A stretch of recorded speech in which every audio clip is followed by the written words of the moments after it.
Hello. Oh, hello there.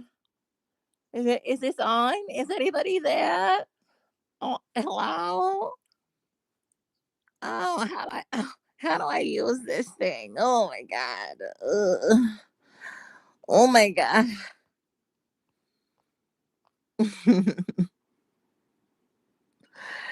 Do you guys hear me? Someone's asking a question. Is there any way to talk with Kat through online? Um, I'm terrible at responding to it, but probably Patreon. Oh, hello, everybody. Okay, you can hear me. Yay. Sorry that I'm late. Um, I was finishing up a pair of pants. Can I just for a second, just like before we get into the show, just talk about this sewing journey I've been on lately? Um, I don't wear pants, but I've been recently trying to wear pants. Um, Not too long ago. Um I sort of started to see that flares were trending again. And honestly, I remember back in the day publicly saying that flares were disgusting to the point of like um making my skinny jeans making like normal pants that were like boot cut into skinny jeans because it was all about skinny jeans. But honestly, I think I've always been a fan of flares. Um and so I stopped being a hater, and I've been spending like the past like week trying to figure out a perfect pattern for pants period, and then flares. And I finally drafted like a really great pattern for flares, and I just finished them, and they look super fucking cute. And it's honestly pretty sad that you guys don't see the lower half of my body regularly because these pants are so fucking cute. They're so fucking cute. And I got there after like tearing apart a pair of shorts. I used to have these little coochie cutters. And that I would go dancing in, and I cut them apart, and I like made a draft for shorts, and then I turned the shorts pattern because it fits well around my ass, and then I turned the shorts pattern into a flare pattern, and of course that was perfect because the hardest part for me with making pants is getting it to fit around your butt. That's really for me the hardest part. It's like, what can I make that will make my ass look good? And so of course I took my coochie cutters and then turned them into, pants. And of course, my ass looks great in them. So, yeah. But anyway, I think flares are the only pants I will ever see myself wearing, frankly. I don't think I just don't like pants, I keep buying them, but I hate them, But flares are fucking cute and they're sexy. So, it is what it is. But anyway, we're not here to talk about my butt and how good it looks in these new flares. We're here to talk about race play. Now, I feel like I've done a pretty good job in like demonstrating to you guys what I mean by race play. Um, so I don't think I'm going to spend a lot of time going over it again, but just to quickly dance over it. I read this forum post that I found online, and it was about an Uber driver who put a Pan African flag and a spade with a J on it on his dashboard, and was hoping that black men who got into his car would notice it for what it is and engage in a race play scenario with him. Now, for those of you guys who don't understand what these two things mean, the Pan African flag obviously is a flag that is revered by folks of the African diaspora. And the Jack of Spades is basically it's a term that's used quite a bit in race play to describe a submissive white man who has sex with multiple black men. Um, And what I think some people might not get from that video is that what I showed you guys in that video was a very kind of nice example of race play. People who are, saying very positive things about Black folks, but it's all tied directly to their sexual gratification. Um, the other side of that are people who literally just engage in what I see as straight up racism. I've had so many shitty experiences with white men who just sort of assume that by virtue of my race that I would be into that. And what this means for me is that I've been approached quite a bit by people who just say some shit that I register as incredibly fucking racist. Um, and if it's not like that sort of thing, like, just I'm trying to be vague because it's like I don't it's honestly one of the most triggering fucking things for me. But imagine your standard racist saying racist shit but then being horny about it. You know what I mean? It's really fucking like it's really intense. Like what for example, one of the things that I have read on race play forums are white people speaking to each other about their race play, discussing how much it turns on a Black person to call them the N-word in the bedroom with a hard ER. Um so, just imagine people doing that without speaking to you, without introducing themselves to you. And that's kind of the shit that I get when people approach me for race play. It's often stuff that for me just comes off as like straight up fucking racism. Straight up fucking racism. And one of the things I really wanted to talk about in this video is that, or in this call-in, is I really, really, really, really want to talk to Black men, because part of why I know I get the messages that I get um on these various websites is because a lot of Black men literally um cannot conceive of presenting themselves if not in the context of a BBC, if not in the context of, you know, a dominant Black man who is down to dominate, a white person for their pleasure. And like for me, what I've recognized is that, like, because like okay, let me back up. Most of the time when I see a Black man on any dating website or any fetish website specifically, especially, they're almost always describing themselves as BBC, having a big Black dick. you know, and what I get a lot of is kind of people who, race play when it comes to trans women is kind of a mixture of both stereotypes that are against men and women. So there are a lot of people who approach Black trans women because they think they've got a big dick. And for me, what makes it more upsetting is I get messaged a lot by people who identify as sissies. Um, and so you've got like these white men who like the idea of a Black man or trans woman fucking them, dehumanizing them, putting them down, all because they are white men. Um, and obviously, as a submissive, um, I don't love the fact that they're looking at my race and assuming that I'm a dominant. Um, but I also like can't ignore the fact that when I see Black men represent themselves on dating apps, it's almost always through the context of being a Black man who's willing to entertain a white person's racial fetish.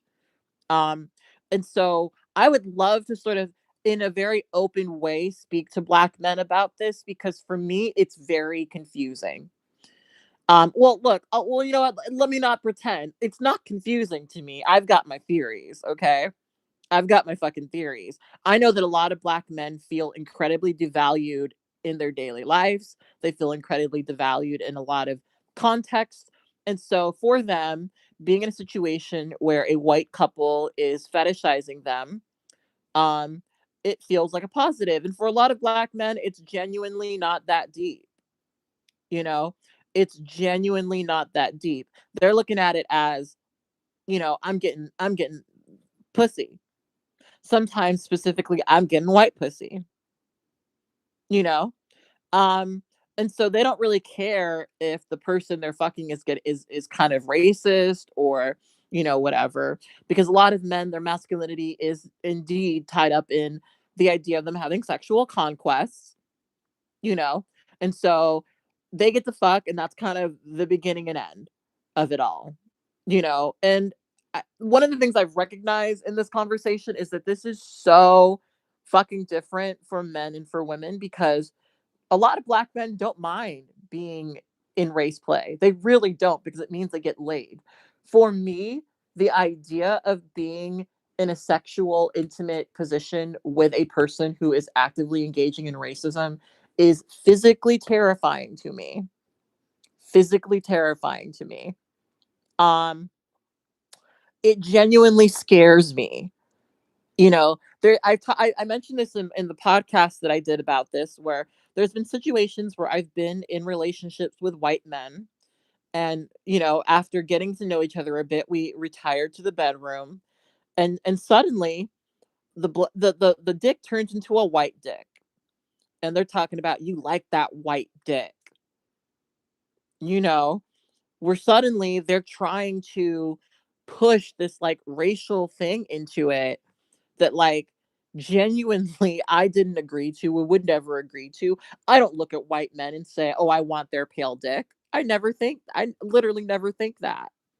I don't look at anyone um well, let me back up. I definitely look at men of color and I'm like, you know, crossing my fingers that they're uncircumcised because that's my preference. But let me close the window so my neighbors don't hear me. um but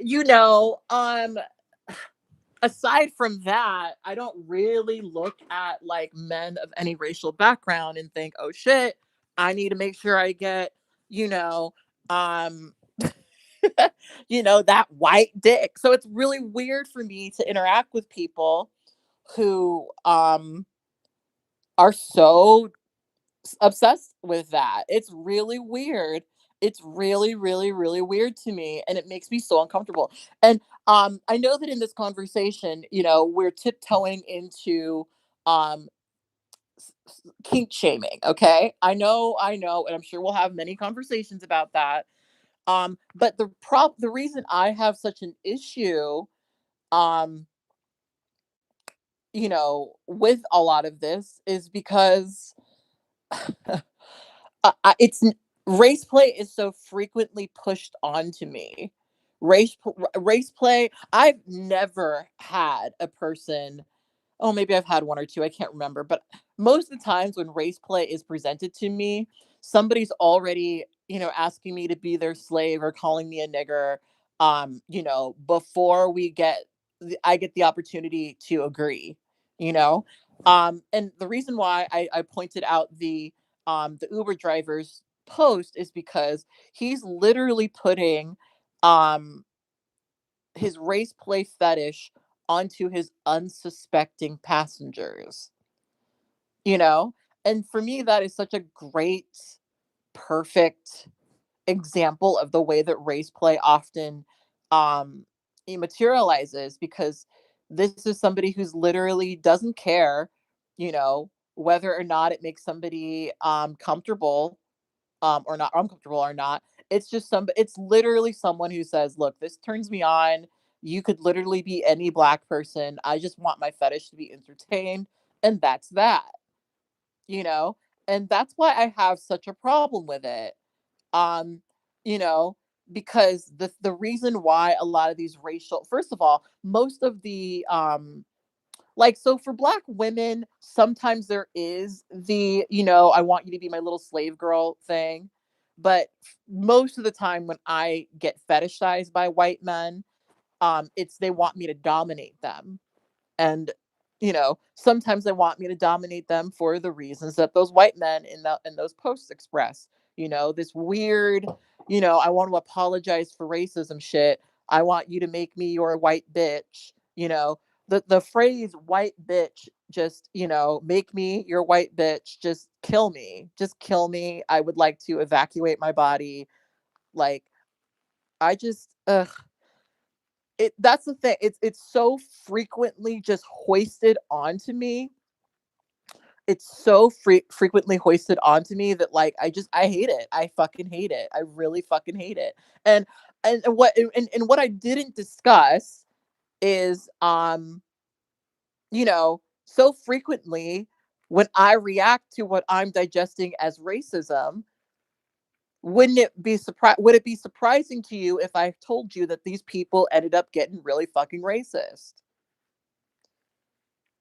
You know? Like, there's been so frequently when I've been approached by these people and I simply say, "Hey, I think this is racist and I don't fucking appreciate it." And it ends up being a fight. It ends up being an argument. It ends up being this thing where, sometimes they'll twist it and be like, "Oh, are you ashamed of your race? Why does it bother you that, are you uncomfortable with your race because I'm mentioning it?" Like, these people will really fucking twist this shit. These people will really fucking twist this shit. And suddenly you're the bad person for not wanting to be racially fetishized, you know? So, for me, I hate this shit so fucking much. And I I have less, look, if it's your thing, first of all, call in because I'd love to hear from you. But I would have so many less feelings about this if it were something that somebody asked me to do. Because last time we talked about race play, there was also this parallel conversation about other fetishes, which we won't be getting into. But there's a lot of misogyny in BDSM. There's a lot of hinting towards that. But I think the difference, at least for me and my own experience with this, is that while there are men who do like to say misogynistic things to women, in in the context of BDSM, I think there's a lot of men who are at least who are actually part of the lifestyle, not just weirdos on the internet, who are going to make sure that you're okay with that before you do. They're not going to immediately assume that you're going to be into this misogynistic bullshit, um because at least the ones who are actually like doing BDSM and not just using BDSM to hide their misogyny, they're understanding of the fact that that's offensive and hurtful. The problem that I've had is that there's a lot of white people who approach black people genuinely believing that this is something that they would want to hear, genuinely believing that I want to be called the N word, that I want to hear these degrading things about my race, that I'm complimented by the idea of using a white man sexually to, as a form of reparation, you know? Um, it kills me. It's so unsettling to me. And so I would have a lot less to say about it if I wasn't constantly having to defend myself against it. I usually don't have to tell men don't call me a slut. I usually don't have to tell men don't call me a whore. Usually. I've had to say that a couple of times. But on every fucking profile I have to put some variation of I'm not into race play. I think race play is racist. Don't approach me for this bullshit, you know? And so that's just, and because it's so common and because a lot of people, especially online, when they speak to black people, I mean, it's taken me a while to realize that a lot of white people grow up in these very white areas where they never interact with a person of color. And so every interaction they have with a person of color is kind of like this exotic experience that they're having of like, oh my God, I've never been around somebody like you. You know what I mean? Like it's you know what I mean? Like there's like this like fascination thing that sometimes they do out of discomfort, um, that feels very racist to me, you know? And so yeah, I'm not crazy about race play just because it puts me in that position where I have to defend myself. I shouldn't have to tell people I don't want to engage with your racist bullshit. I really shouldn't. I really shouldn't. And there's literally so many layers to discuss with this because one of the big aspects of race play that I find really unsettling, and the reason why I find it so confusing why Black men are, because I guess, look, okay, before we open up the lines, I think one of the biggest reasons why I am so questionable of Black men who engage in race play is because I've seen and looked at very closely these race play blogs. It's very common for people who are into race play to also be into other darker shit. So I've seen a lot of pictures on race play blogs where you got this white woman, and she's fucking a horse, then she's fucking a wolf, or like a werewolf kind of character, and then she's fucking a Black man, and all of these things are seen as the same sort of thing, where she's dehumanizing herself by having sex with somebody who is lesser than them, you know, or something that is taboo. And so when I look at the way that this shit lines up, it's like these people are getting Black men into the bedroom because they see them as almost just subhuman. And that's why it's so confusing to me, because I understand, like, theoretically on paper, I get, like, okay, I'm getting laid. I get a hole to fuck. I mean, I don't get that at all, but I understand that that's the way that some men feel. But it being connected to that other shit just makes me so uncomfortable. And so it's so baffling to me that Black men are into it. But I also recognize that for some Black men, it starts with them being like, oh, fuck, it's not that big of a deal. I get laid. Um, and then they realize what it actually is, and they're like, "Oh shit, um, maybe this isn't something that I should be doing." You know, like, it takes some people a long time, but again, I think that's just a central difference between myself and a Black man, because the idea of being in a submissive position sexually with a person who's engaging in racism is literally just terrifying to me. Absolutely fucking terrifying to me.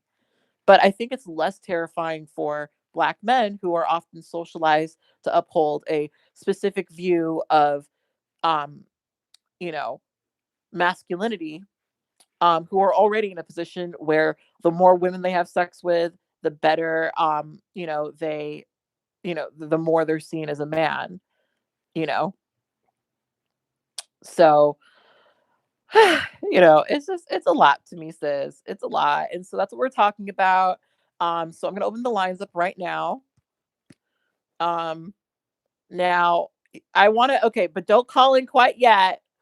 Don't call into quite yet, because I want to hear from certain people.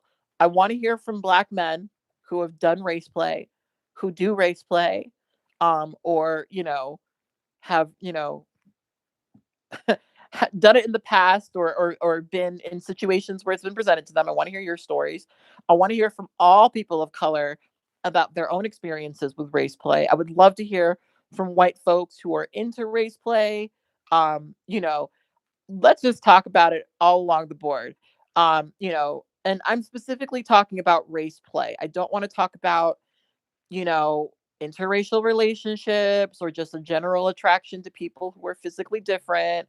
I'm literally trying to talk about race play, which for me is a very specific thing. Now, I said this in my video, but race play does not go just one way. One of the reasons why some Black men are very comfortable being racially fetishized is because they're also racially fetishizing these white women.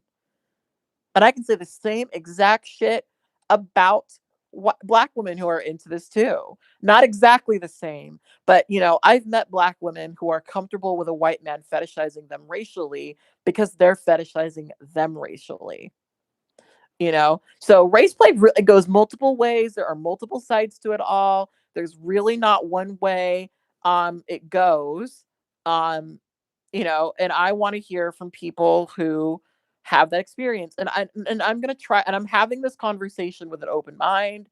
I'm talking about my feelings about it, but I want to hear your feelings about it. You might feel incredibly different than I do, and I think that's fine. I'm trying to just get an idea of what people mean, and why people do this, and what the draw is for them. Um, so I'm gonna walk away for a second. I'm gonna grab myself something to drink. There's 3 people on the line now. Hopefully there's gonna be more when I come back. Um, and yeah, we're gonna take some calls in a second. So I'll be right back. Give me a second.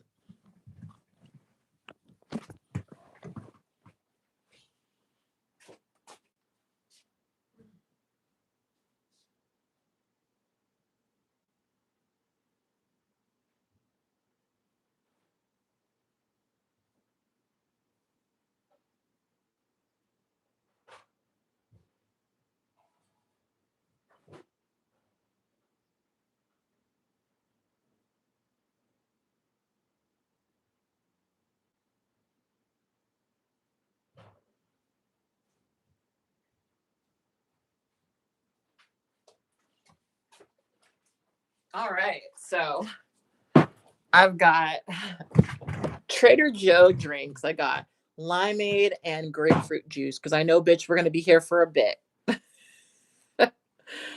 Okay. Just let me get situated and I'll take some calls. There's 5 people on the line.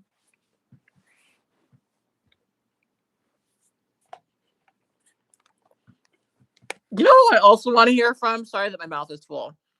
I've heard a lot of comments. I gotten a lot of comments from white women who have told me that they've been in a similar sexual situation where they're with a black man who, in the middle of them having sex, says some shit like, "You like that BBC, don't you?" I want to hear from y'all, and I want to hear from how you felt about that because I don't know. Just for me, to each their own. Maybe it's because I don't have the same experience with racism, but I've never I've obviously experienced racism, but I haven't experienced racism to the point where I've internalized it so much that it turns me on sexually when somebody racially degrades me. So yeah, anyway, let me take some of this. Let me eat and then we drink and then we'll get into the call.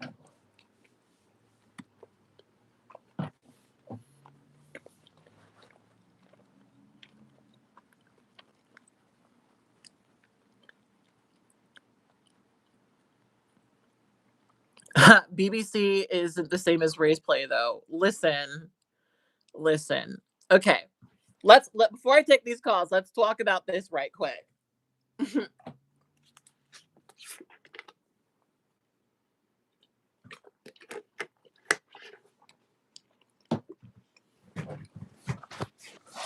So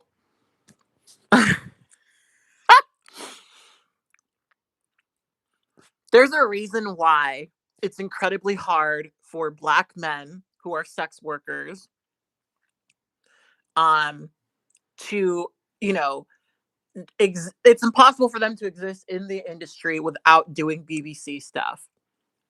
There's a reason. The big reason is that the people who are digesting a lot of this porn are white men, mostly. And so much of BBC porn is some little white girl getting completely, blacked, as they call it in the porn industry. And that's supposed to be something that is incredibly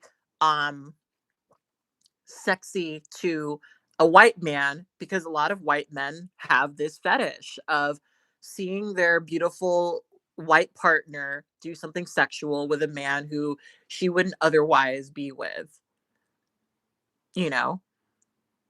And listen, it's to me, here's the thing.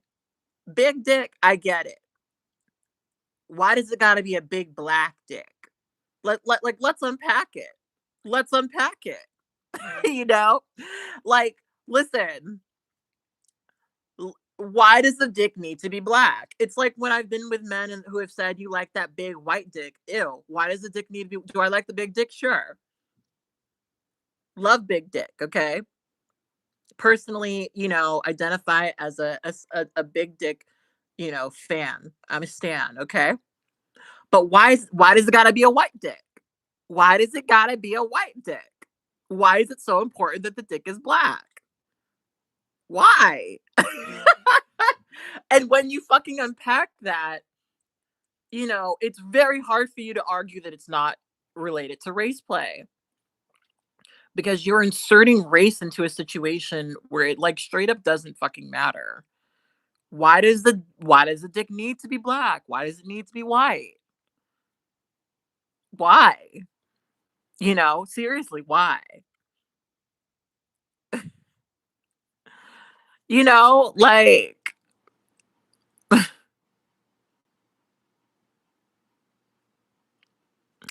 some of y'all aren't willing to like unpack your shit. And I think that's fun. Look, if you're into it, you're into it. You don't need to be you have there's no reason for you to you don't have to think that deeply about this if it's not that deep to you, you know?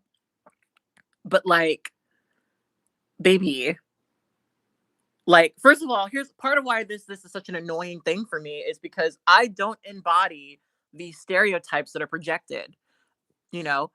I've had a handful of men approach me because they assume I've got a BBC.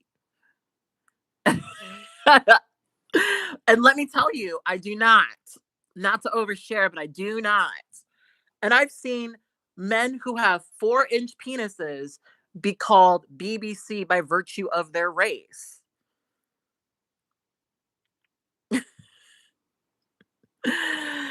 Like, listen, I've seen a lot of 5-inch BBCs. And it's funny because it's like, okay, why does it need to be a BBC?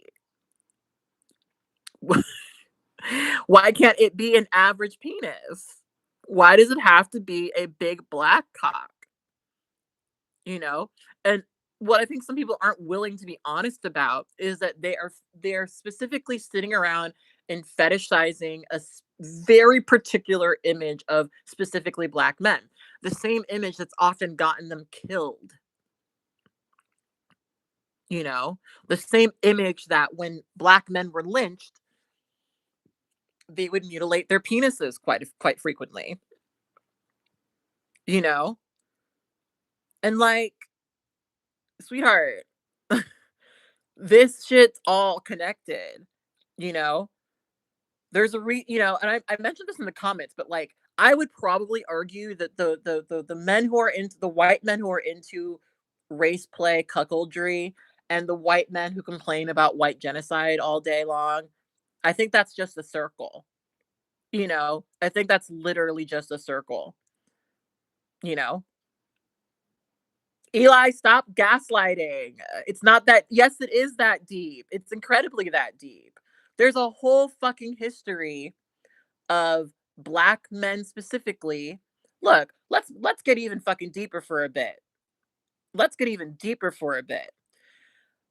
One of the practices that would happen during slave days is white masters would rape their black male slaves, you know, specifically the ones who were seen as the most, the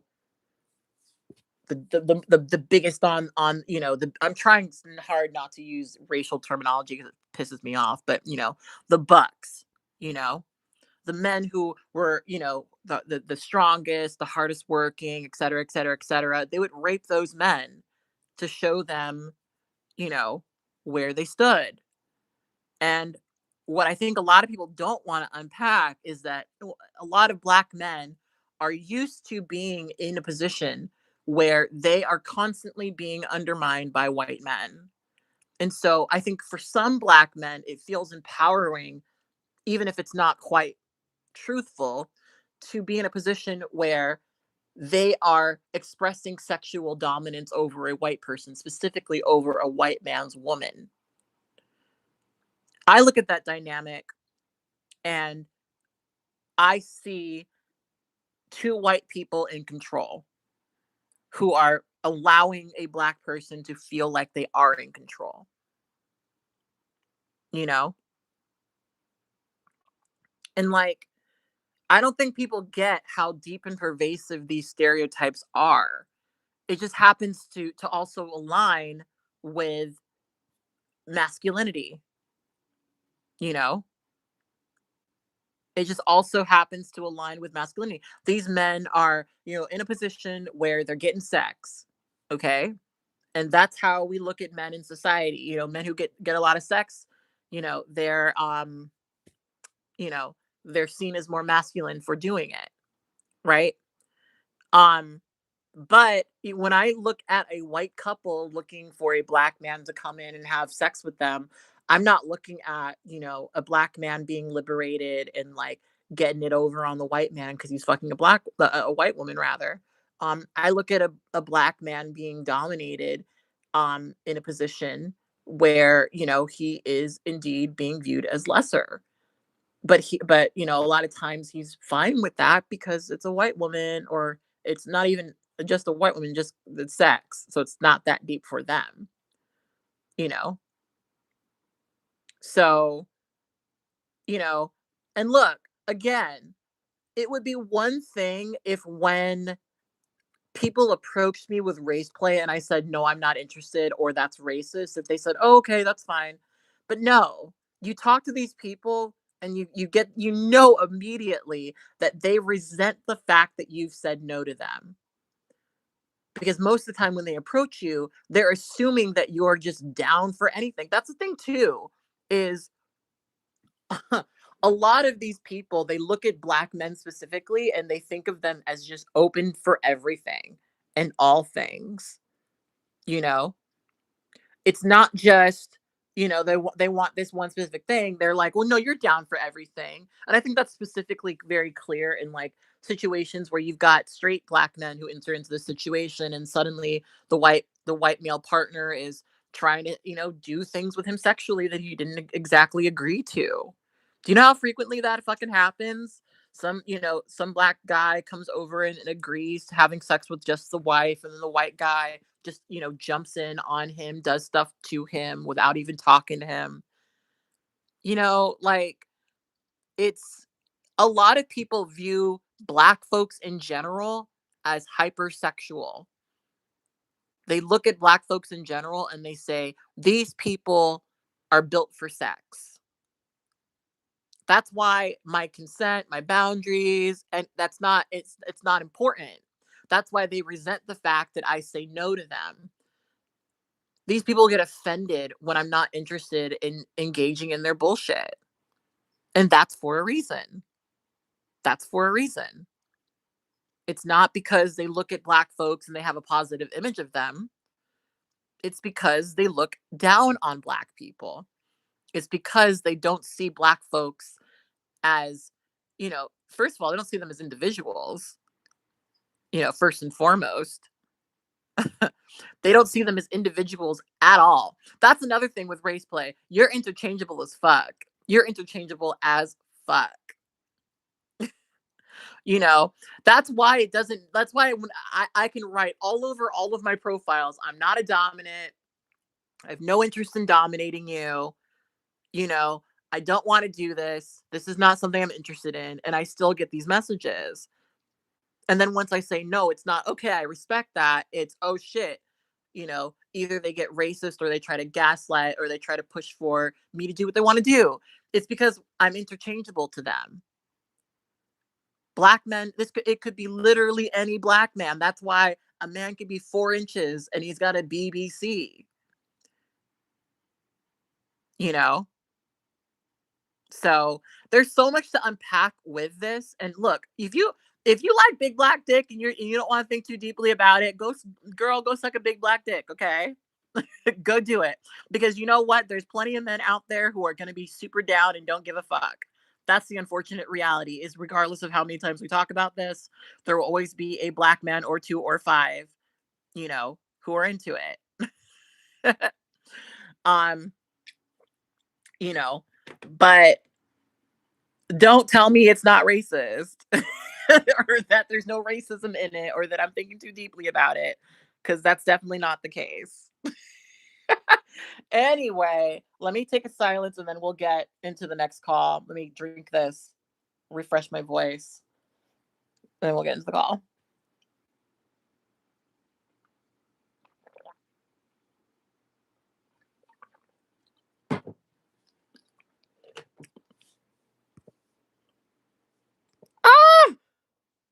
Okay, I accidentally hung up. How did that happen? Because I just clicked answer. Okay, here we go. Hello? How did that happen? I just clicked answer. Oop. Hello there. Hello? Oh, Hello, you hi. gotta mute me in the background. Oh, I do. Okay, one moment, please. Let me just... Here we go. Hello? Hi there. Who am I speaking to, and what is your true tea? Hi. This is Lucy. I'm calling from Brooklyn. I'm a cis Black woman. Is that okay? I know you wanted to prioritize. Oh yes, it's Black okay. Look, you can call. You can. I definitely want to hear from everyone. I hope that I do hear from a Black man because I want to talk. But you can you are definitely welcome. Okay, awesome. So just a little bit of background on me because I think this background's important. So I'm 31. I've been active in the BDSM community and practicing on my own since I was 17. So for 14 years now.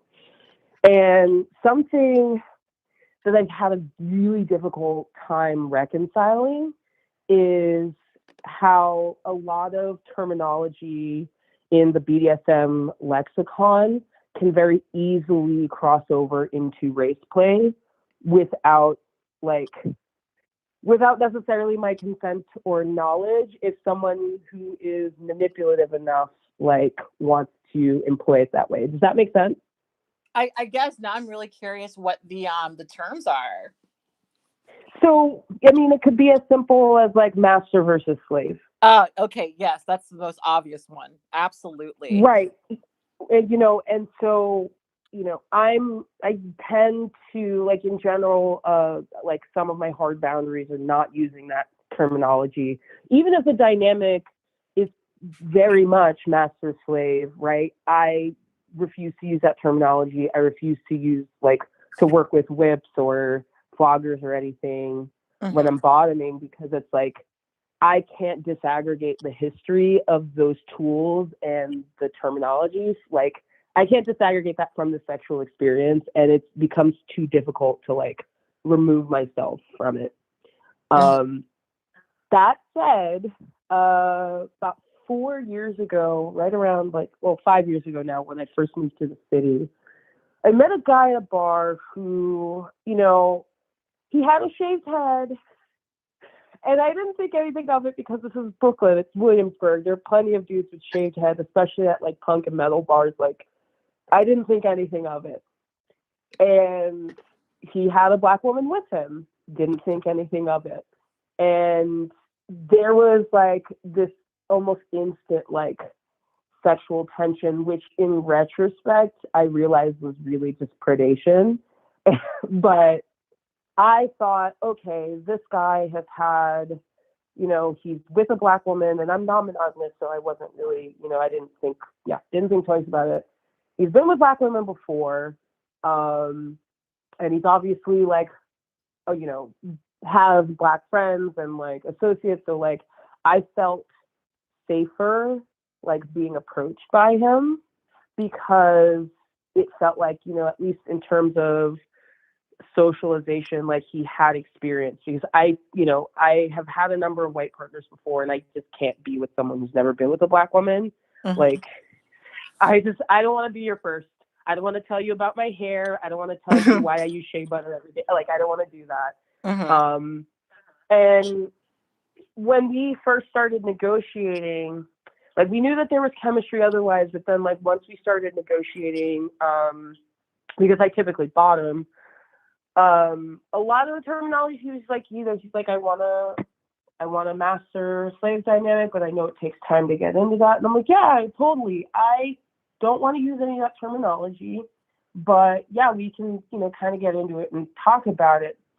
And I met all of his other partners, and this was the first red flag. Literally 100% of his partners, they're all Black.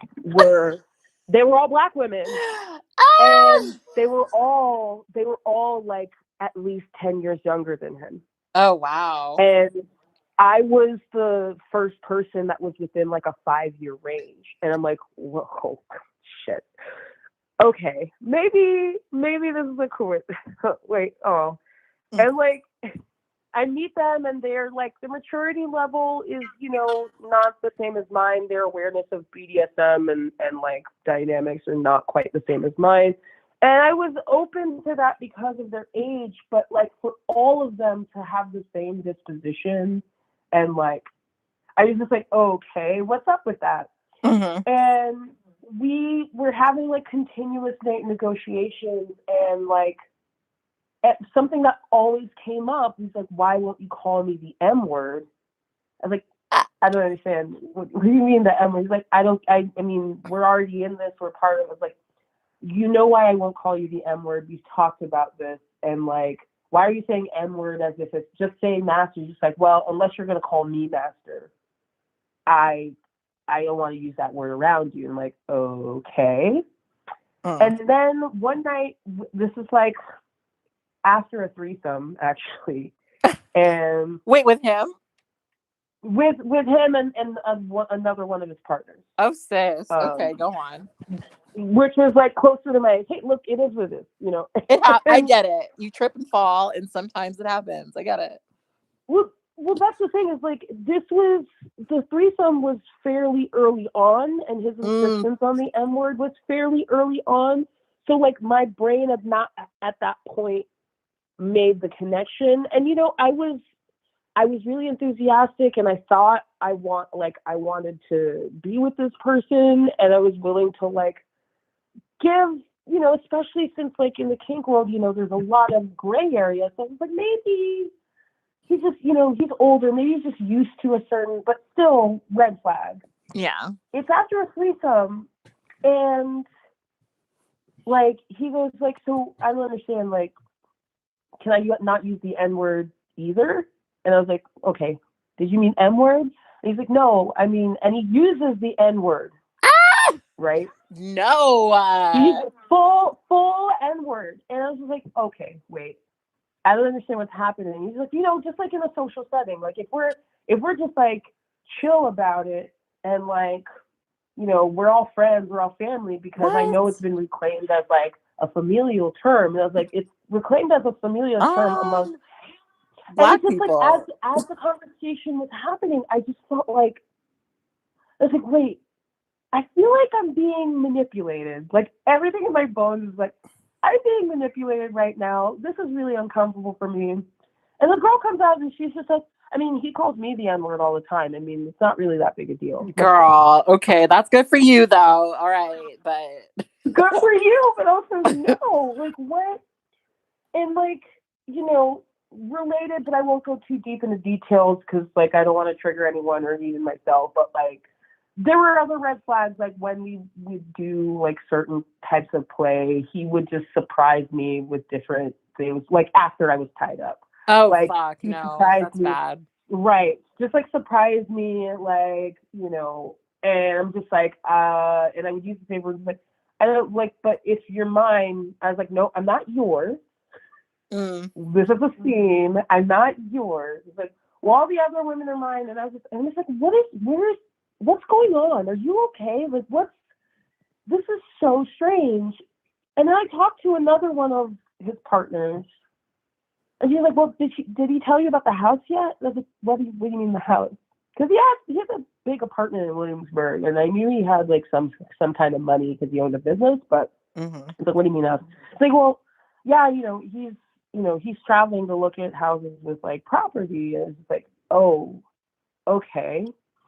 And I talked with him about it. And this was through text, which thank God I have, because in retrospect, it felt like a fever dream. Like I look through those texts, I'm like, this was a lived experience. Like he said these things. He then goes in through text talking about how he has this lifelong dream of owning property with all of his partners, and like the partners would like work on the land together. Not work the land. Not work the land. Not work the land. And all of his partners just happen to be Black women. Kill me. Exactly. And it's like, it's so obvious now. But I was just like, wait, you work the land? Oh, you mean like a communist? my brain was trying so hard, sis. My brain was trying so hard to I get not it. have it be. And like, I was like, wait, and he's just like, you ever, read that scene of like from Marquis de Sade where like he's just, he's whipping this girl to death and she's loving it, like I want that for us too. Don't you want like that kind of like release in pain? Don't you want to like work like with me, like to train these women and like we can own this land together? I was like, and he's like, but you won't call me the M word, so it's like it's not really a. And I'm just like, I baby. don't. If you bring this up again, and I told him, I was like, if you bring this up again, our relationship is over. Like this is no. See, we're not doing this. I'm not. And he's like, okay. And so I like nervously start talking like sexy talk because I'm just like, I don't even know how to pivot out of this conversation. And then I talk with like, so then I'm talking with another lover, the one who told me about the house. And she goes into detail about how like, she's like, I talked about my experience where like I would be tied up and he would just surprise me with random stuff. And I'm like, I didn't agree with it. And she's like, oh, well, that's just like part of the game with him. I let him urinate on me all the time, like when I'm tied up. Like, well, good for I you, wasn't comfortable with it at first. I wasn't comfortable with it. And like, wait, what do you mean you were? She's like, yeah, I wasn't totally into it, but like I then got into it and like, but hold on, wait. So he wants to make you in charge, and then she got mad at me. She got mad at me for like coming in and taking over, and I was like, I'm not even in. I'm not taking. What are you talking? What's going on? And so this escalates pretty quickly. She then creates. It's revealed later that she has some like familial mental health issues, and I hope she's okay now, but she made an Instagram account with his face and his name and pictures of all of his partners. Oh no. And like screenshots of text. And I still have screenshots of all of this in a hidden folder because I'm just like, just in case I think that this is a fever dream. But she, screenshots of all the conversations with the different lovers or whatever that they've shared over time, him describing his plantation fantasy, coaxing all of these young Black women into letting him call them the N-word and calling him, and like, it was horrifying for me to have been like included in that, which is on its own like painful, but like, to see it was over a dozen women. Wow. To see like over a dozen, just to see over a dozen women, all Black women, and some of them like 18, 19, but like to see so many Black women who had just fallen into this kind of. And see, but that's the age. They want the young ones who don't know any better. That's why they were all 18, 19.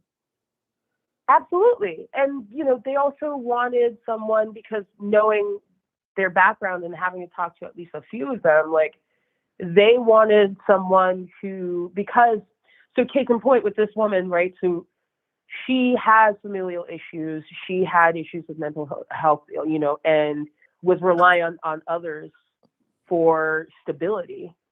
And so it made perfect sense that he would seek out someone like her or these younger women where like, they're relying on him for not only like emotional support, but also for like, material support.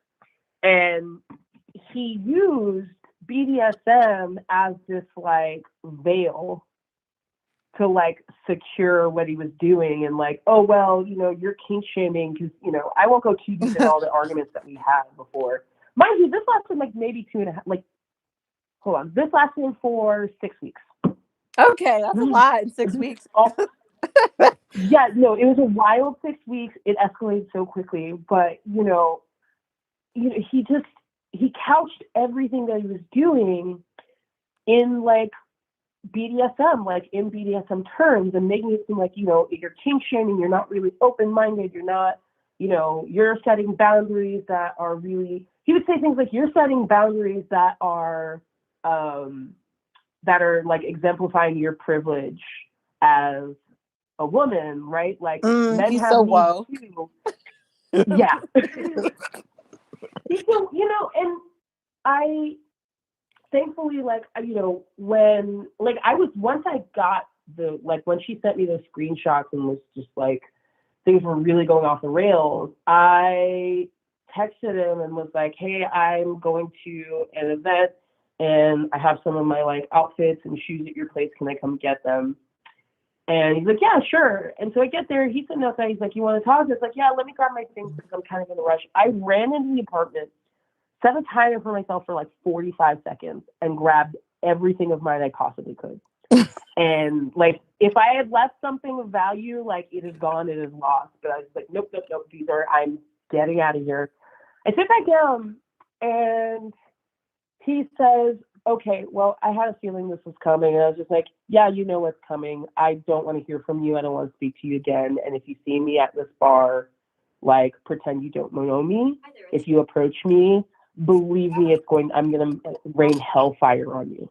Right. And he's like, oh, yeah, like a Black woman, I get it. I'm like, oh, okay, here we go. And then he says something that gave me chills for years afterward. He says, it's okay. I know I'll be seeing you around. I'll be seeing you around. I'll be keeping an eye. And I was like, what? He's like, yeah, we're a family now. We're going to be in each other's lives for a long time. I'm like, okay. And like, that was, when you mentioned earlier, like being in an intimate space with somebody who's engaging in racism in like a sexual space is terrifying. In that moment, I was so fucking scared. I was scared for months. I was like, I don't know what he means by family or who's looking out for me. I don't know which one of these like young girls that have too much free time he's having like follow me. And thankfully, like, nothing's come of it. And I actually have a friend who was managing the bar that we met at, and she put him on like a, no entry list, which thank fuck. So like, I at least had like, there's, the rest of my community came through to make sure that like I had some kind of protection. But like, and don't get me wrong, on FetLife, I probably have like, dozens of messages that I haven't read that are all like calling me the N-word or whatever. And like FetLife, I don't really take seriously. FetLife inbox, I don't take, it's for entertainment at this point.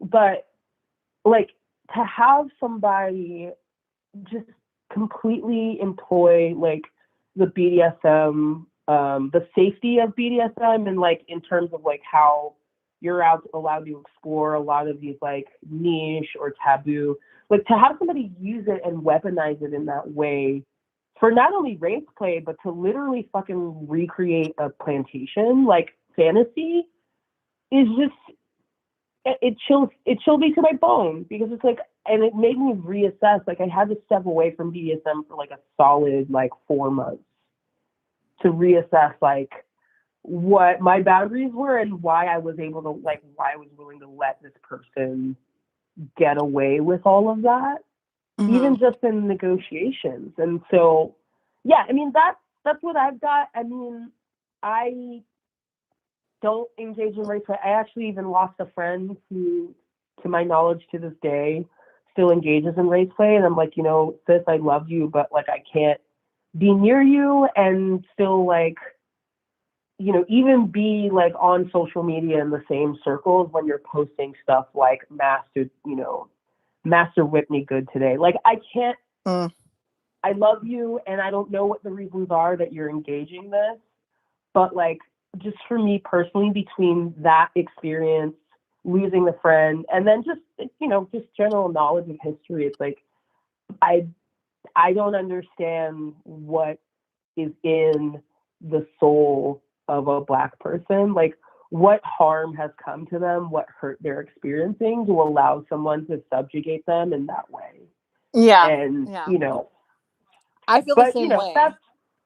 That's my tea. That's well, it was one hell of a brew, and unfortunately, we have to have experiences sometimes, to like see it, and be like, oh, I don't want this at all, ever, and I'm really thankful that you shared your story, because there might be some people who needed to hear that, because to me, if I were in that position, I would have found a nice way to slip out the back door the moment I came into his house and saw all of his partners were black women. um Yeah, and the thing is, I'll say this when I'm done. It's just, I knew like something. I knew that something was wrong. I knew that I was being manipulated, but because I still like of open mind, like, and giving this person the benefit. I don't want to assume that someone's deeply racist and Yeah, I get it. fucked I up. get it. I get it. And you psych yourself out all the time, because I've been in similar situations where I've met people who seem like fuck. When I first came to LA, there was a white guy who is a master, and he's married to a black woman who is his slave. And I'm I am assuming that there's no racial aspect, like race play aspect there. But I don't fucking know, and he was Right. so aggressive about pursuing me that it almost made me feel like there was, you know, like there are all Well, these yeah, other and people in the also room. Why are you collecting black women? Because I right, would mostly right. see him speaking to black women, and it Right. just And it's like, I'm not your Negro Pokemon. Like, yeah. I'm sorry. Exactly, exactly. Because like You're close. literally, I don't know how it But is out where you. I'm assuming New York is slightly more diverse, but like out here, I'm usually one of maybe two or three black women at an event, and when there's like one guy trying to talk to all of us, it, it's a little bit like, what's going on here? Like what's oh, happening? absolutely. You know? What's funny? So I actually, I've since, like, I still have white partners, but like when, you're right, it is more diverse out here, and especially in you know, the BDSM scene, like in the general Northeast. Like, I found like, black and brown only like clubs and play parties and like, I forget the word for it, but it's not like as strict as like a leather family would be, but it's kind of just like an extended like, fraternity or sorority of just like black and brown people in kink.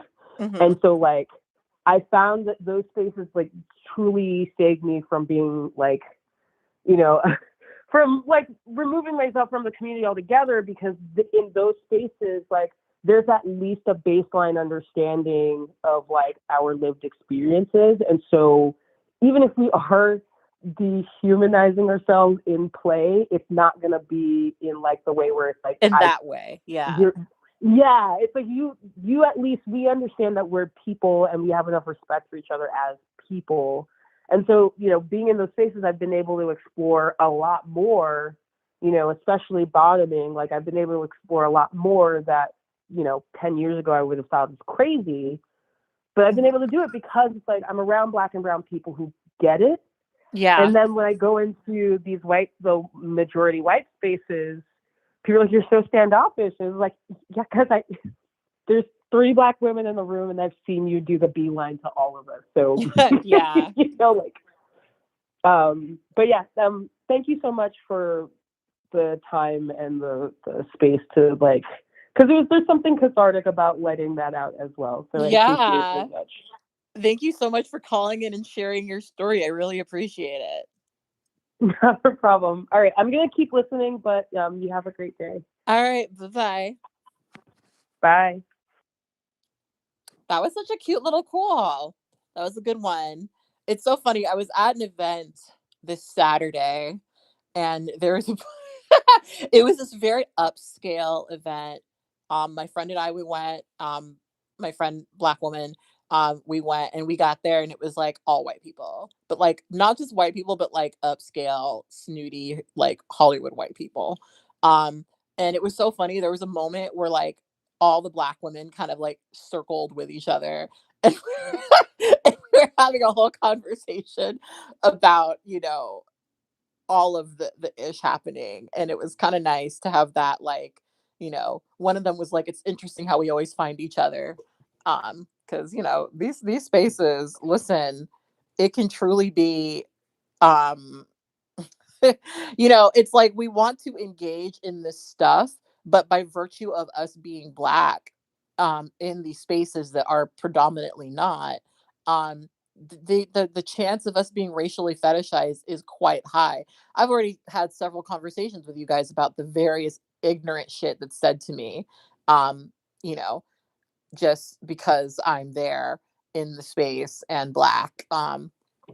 So yeah, it can be really exhausting. So I'm actually super interested in connecting with predominantly Black spaces. I'm doing a bunch of community organizing myself in the BDSM community in the LA area, and we are hella Black so far. So loving that for us. But anyway, let me be quiet and let me take the next call.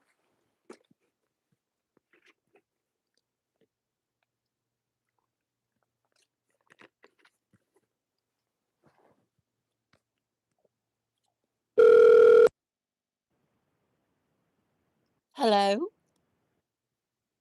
So, Hi there. my name. Hi. Okay. So, yeah, been excited to get in on this conversation for a while ever since you made your video on it, the first True Tea video. Ooh. So my name, yeah. So my name's Bree. I'm 26. I'm a Black cis woman. I live in Texas. I'm in the kink community, and I'm an online sex worker. Um, so I've had a few experiences with race play. Luckily, none in person. Because I just don't tend to engage with people who are in any way fascinated by my race. Mm, Like you can like me for being my race, you can be into me because you're into Black chicks or you're into women of color, whatever, like that's fine. I date mhm. interracially a lot.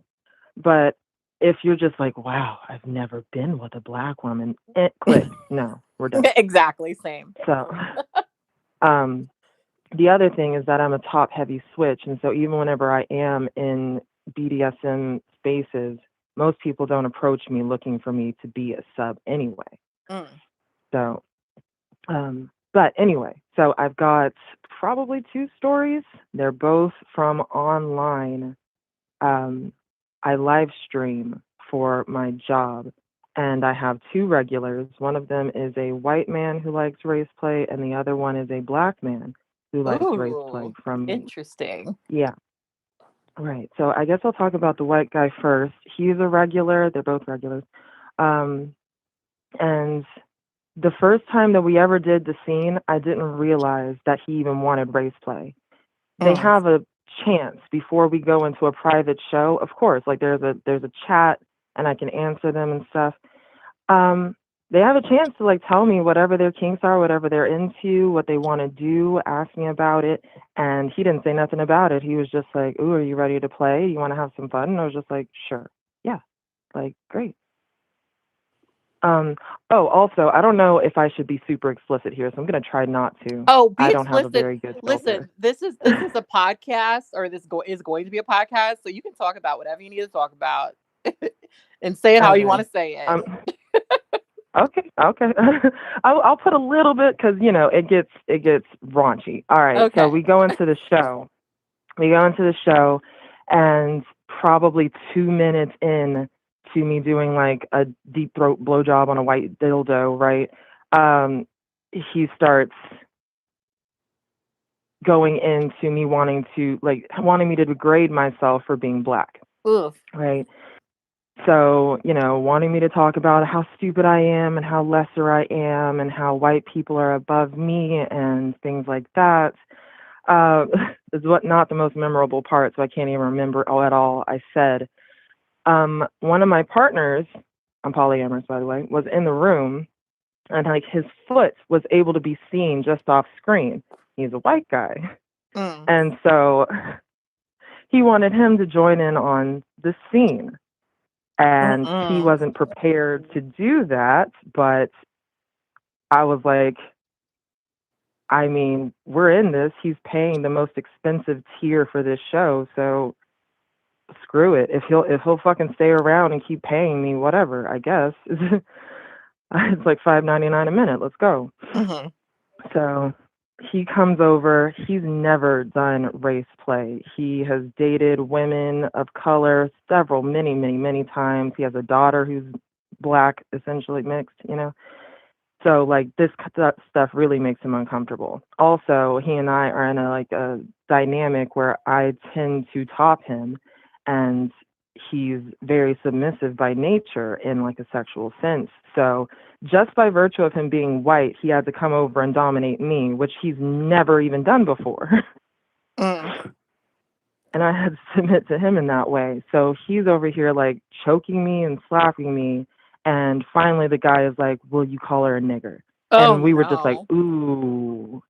ooh, he was like, oh, fuck no, that's a hard fucking pass. And I was just like, look, man, we're really not cool with that. So like we keep going on with the show. We keep doing it because he's still into it. We have like some floggers and whips and paddles, and he ends up like whipping me, and I have to fake cry and turn around and be like, don't whip me, master, which he then ended up wanting me to evolve to don't whip me, massa, like he wanted me to say it in that way. Oh God. Which I had a really difficult time with. Right. Yeah. So finally he asked about it again, and I was like, you know what? How much are you going to pay for this? He ends up sending over $150 just for us to use that word during the scene. So I was like, shit. Okay. Fuck. All right. So we keep doing it. We're doing it. He's calling me the N-word. I'm incredibly uncomfortable. He's incredibly uncomfortable, but we're doing it. We got to get paid. I'm like, whatever. I guess I'll let this racist pay my bills today. It's fine. It is what it is. Eventually we get to a point where he's like, say Black Lives Matter. What? And we stopped. We were like, and I was just like, Black Lives Matter. Like, I was like, okay, like getting choked and slapped and gagged and all of this while trying to say Black Lives Matter, and while trying to say Make America Great Again, while trying to say like things like we need to go back to the way things were, like, wow, all white people are above me, things like that. It's really, so when people say it's not that deep, yeah, it is. Yeah, Yes, it's that is. deep. And like, I'm glad that you're sharing this, because like these are the kind of things that I have a hard time trying to explain, because like it just the process of all that pisses me off so much. Just like the thought of it, it's so Yeah. upsetting. And like, yeah, like the Yes. version of Raceplay that I showed in my previous video is like, oh, it was bad, but like then there's this shit, and like that shit, is not as uncommon as some people think it is. So. And it's a common theme. It's not like this is the only white guy that comes to me for Raceplay. But after that scene was over, he was shook, probably more than I was. I understood that he didn't mean it. I'd been dealing with racism forever, of course. I've already heard about Raceplay from being a bit deeper into the BDSM community than he is, because he's not a very social person, so he doesn't really go out. So I've already seen it. I've already heard about it. So this wasn't really a shock to me, but it was a shock to him, because he's never heard anybody say these kinds of things or want these sorts of things, and he can't understand why anybody would feel like that's okay. So, later on, of course, I don't always engage with the Raceplay people, because a lot of the time I'm just not in the mood for it. I can't take it today. Yeah. And that's sometimes what I'll say. I'll be like, no, I don't want to do Raceplay today. It's just, it takes a lot of aftercare is what I'll say. I try to engage with them in a way to where I'm still talking about it like it's BDSM and not like it's racism, so that everybody doesn't get pissed off at me all at once and leave, because most of my client base is white men. Yeah. So, yeah. And like that's but then they'll be like, oh, sorry, go on. No, go on. Oh, I was gonna say, and that's an important thing that I think some people don't get, because like I was trying to talk earlier about, when you're a Black sex worker, like your audience is going to be predominantly white, and so many people who are clicking on your thing are probably people who are going to be inherently racially fetishizing you. And I've spoken very briefly about my short little stint in sex work where I was a cam girl, and I couldn't handle all of the various like dark, deeply upsetting shit that like people were asking me to do. And I didn't Mm. last very long. I did it for 3 months, and I found it to be an incredibly draining, upsetting job. And that experience for me is definitely what reinforced the idea that sex work is work, because I realized that, like, among other things, I don't have the spirit to compartmentalize all of these dark, upsetting things that people are asking me to do for money. And myself, I can't separate the myself from the persona that I'm presenting on webcam. Um, so I'm sure that's I rough for you. completely Yeah. No, I completely understand. Before this, I'm 26 now, like I said. I was a dancer for 4 years back, and I stopped whenever I was 23. A lot of dudes get on there too, just assuming that because I'm a sex worker, and then assuming because I'm black, because like people will just say whatever they want to say to you. Okay? Mhm. Some people will just say whatever they want to say to you on these little chats. Mhm. That I'm just like stupid or whatever, and I'm like, I don't understand this. I am a psychology major. I have been for a while now, you know, going for my PhD and things like that. So I am able to separate myself from it, not because I'm smart or anything, but I just am. I had experience with it whenever I was a dancer, and then people coming on there acting like they can just get me to do whatever they want me to do, and that I shouldn't have any sort of boundaries because I don't know anything about anything anyway. I'm just a few holes, Yeah. basically. Yeah, and that's you the know. demeaning shit that I was talking about earlier. Is like, the people who are into this, they literally look at black people as like, they don't really have any like say in their own boundaries. Like, they're just open and down for Mhm. everything, regardless of how it goes. And like, if you say no, that's you being uppity, basically. Right. Yeah, because people will ask me in chat. I'm like, I'm not in the mood for it. I don't. Nobody. I need like aftercare for it and stuff. And here's the thing: even if I did think about it in terms like that, nobody in this house is equipped to give me the level of aftercare that I need after a race play scene. Hmm. Like, I can take off the dominant role or the submissive role, and I can go back to being who I am every single day, every moment, just breathe, right? I can't Hmm. take off my race. Yeah. I have to like sit with that and remind myself, Yeah. So that's the white race player.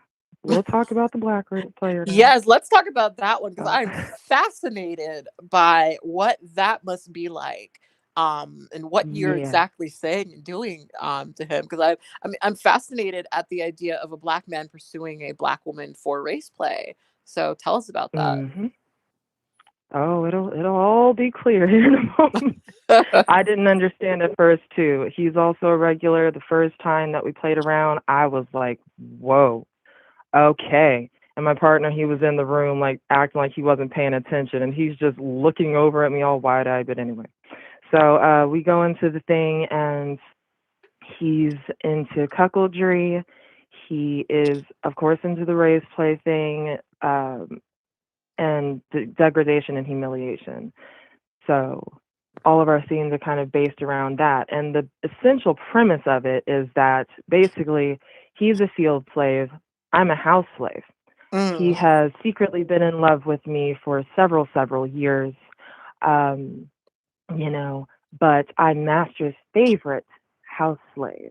And the only reason why he, the customer, would be allowed in the house is to watch Master ravage me and pass me around with the other owners of plantation or whatever, Mm. and then I have to also tell him that one of the reasons why this is happening is not just because Master owns me and he can breed me so I can bear his superior children, Mm. but because I would never allow a dirty jungle black dick anywhere near my perfect black pussy, Oh anywhere near it. boy. No, never. Oh You're boy. not good enough. You're lucky that you're even in here to smell me. These are the kinds of things he wants me to say. Wow. And can I you know. ask, are you light skinned? I'm not light skinned, but I suppose I'm lighter complected than him. I don't consider myself light skinned. I just say that I'm medium. I don't know. Hmm. Yeah, I get that. If anybody wears Maybelline, I'm shade 355 there. I think we wear the um, same thing, girl. I swear to God it. it's just a hair to whatever. Anyway, but yeah, I'm not that dang light. I do use a ring light though, so maybe that makes me look lighter on cam. But yeah, he always comes in there wanting me to say things like that. I have not called him a nigger yet, but I know he wants me to get there. And I always Mhm. make people pay me at least $100 extra if they want me to use that word. It's like $100 per 5 minutes.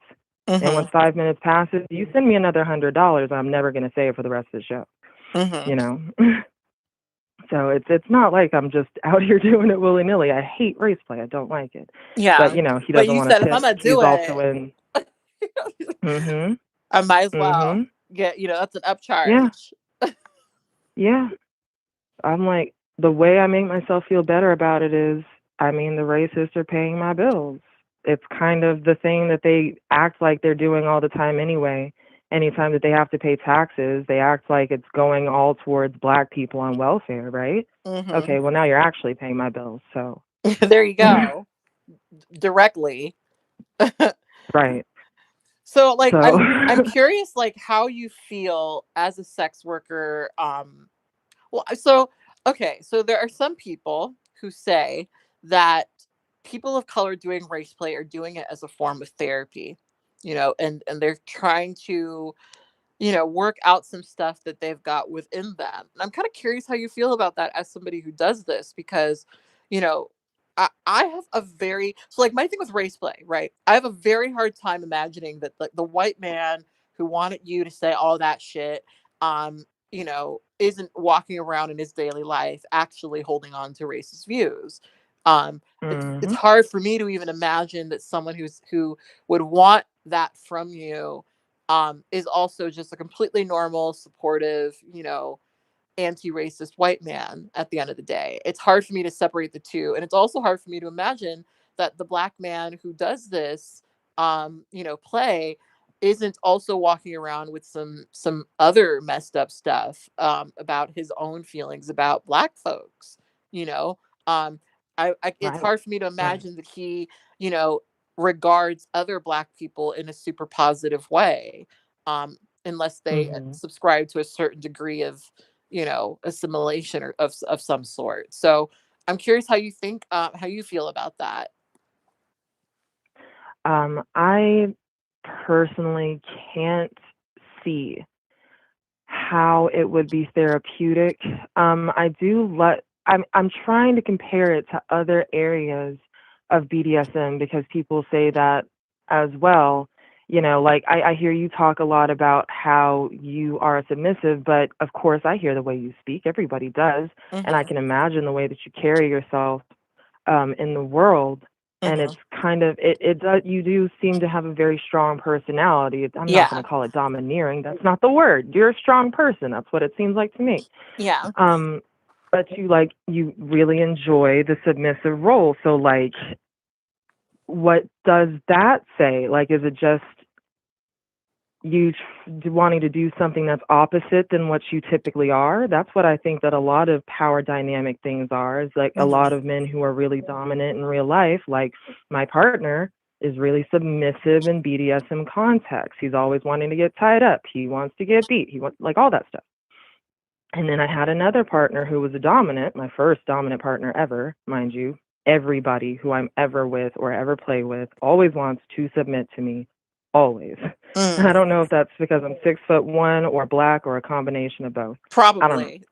That's why people think I'm a dominant and that I'm confident. I mean, like for me, I know that most dominants can like read the sort of shield of myself that I have because I know that like 100% my personality now is because when I was younger and carried myself more vulnerably, people took advantage of me. So I've learned over the Mhm. years to, just make it clear, even if it's not explicit, that you can't fuck with me. Not only that, but you can't tell me who I am, you know? And Oh, so yeah. that's really a huge part of it for me. And I enjoy being submissive because it allows me to let go of that a bit. And I know that for me that's why I am how I am, but like I don't also but like, I don't engage in a lot of other types of BDSM play because it's hard for me to separate them from my daily life. I don't like, for Mm-hmm. example, I don't like very deeply misogynistic play because it's hard for me to imagine that somebody who would be super into that would also be a man who would be supportive of me in my daily life. Um like I know that not everything translates. I think when it comes to this, I'm just like I just have a hard time imagining it. What kind of white dude who's getting off on you degrading yourself as a black woman and saying MAGA, we should go back to how things used to be. Like, how does he separate that? It's really hard for me to imagine. Like, I'm sure there are plenty of people who just are fascinated by black folks, and I don't always know that that's racist. I don't think it always is. I think some people just are not used to seeing black people in a certain context and are curious, and that's not always bad. But like that's so Mm-hmm. different than like, I want you to deep throat this white dildo and call yourself the N word. You know, it's so Yeah, different. it is. And I guess on that sort of vein too, I'm like I said, I'm a switch. I'm top heavy, but I do like being submissive. I do really enjoy it. I'm not necessarily a brat, but I have to be dominated because my Mm. natural way of engaging in these spaces, the way that it always plays out is that, I mean, if you if you can't stand up to me, then I'm going to end up dominating you anyway. Mm. So, Yeah. and that's usually what a lot of people kind of want. That's what I mean. Not that I force people into a submissive role, but like people will approach me acting like Dommy McDomerson when what they really, really want is somebody to rock their world while they lay back and do nothing. Oh yeah. Oh So, yeah. And I feel like for me, I'm very like I can sort of see that in a lot of men where their BDSM is, in my daily life, I'm, submissive, but I have these rules now. And I want to, be Dommy McDomerson because I'm in this space. But like for me, I have to really respect somebody to actually feel submission towards them. And I think oh, exactly. Okay, good.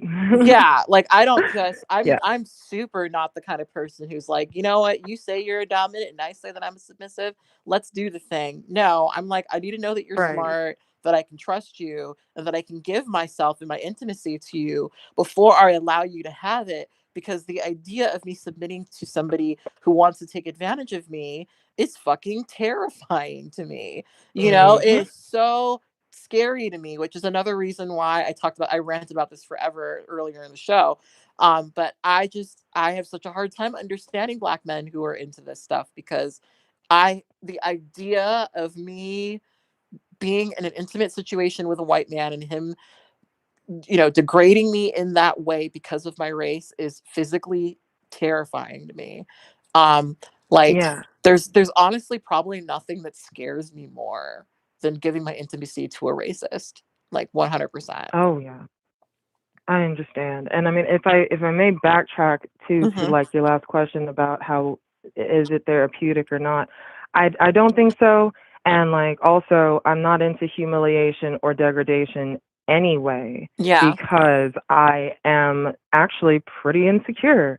I Mm. was bullied most of my life at this point, like all through grade school, all through my childhood, on all sides, family, friends, school, daycare, all Mhm. things, about most public areas. So, like, I don't tend to have a super high opinion of myself, even though there's evidence that I should. So, whenever people start degrading me for like you have people who like to play around with weight. I'm not particularly heavy. I'm 6'1" and 193, but I got a couple rolls.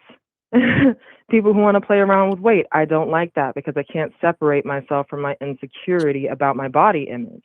Mhm. And so it's not that I'm insecure about my race, but I go around the world knowing that there's other people who have immediately made a snap judgment about me based off the color of my skin.